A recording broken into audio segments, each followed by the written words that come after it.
Okay, so this video is how to use the Encompass request for a transcript of tax, aka 4506T. When you go into your input forms, make sure you're using the request for transcript of tax and not the classic.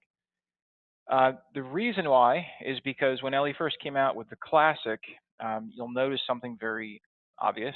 You only can create one at a time, which works perfectly fine if you're doing single borrower or if you're doing joint borrowers on the same 1003 where they file taxes together. But if you have more than one borrower on the same 1003 set and they file taxes separately, you're at a loss. Or if you want to request your 1120s, you can't.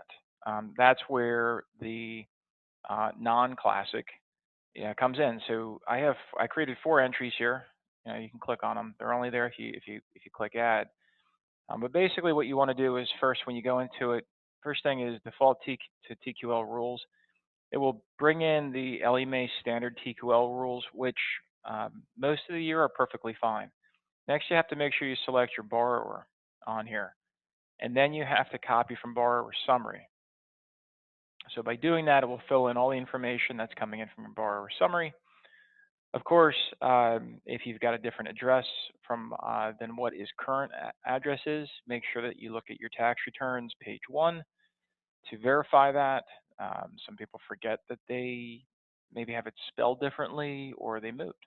You'd be surprised.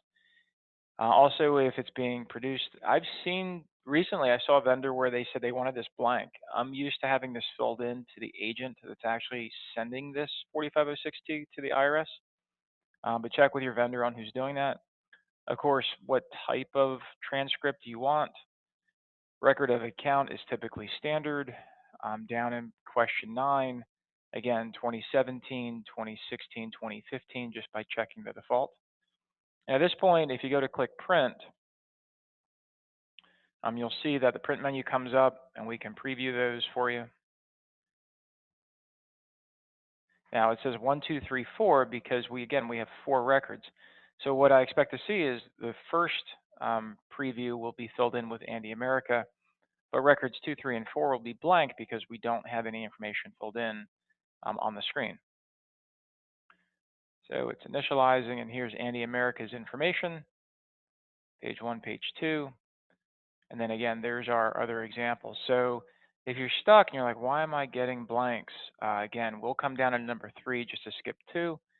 And again, we will just put borrower because we do not have any co-borrower in here.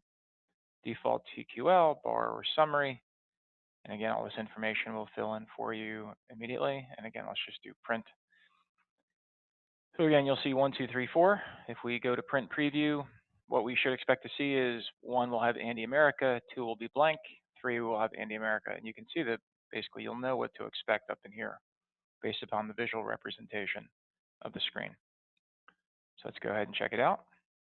So we've got Andy America, the blank as we expect, Andy America, and the blank as we expect. So hopefully this is helpful. And thanks as always. If there's anything that KensieMae can ever do to help, please let us know. Take care.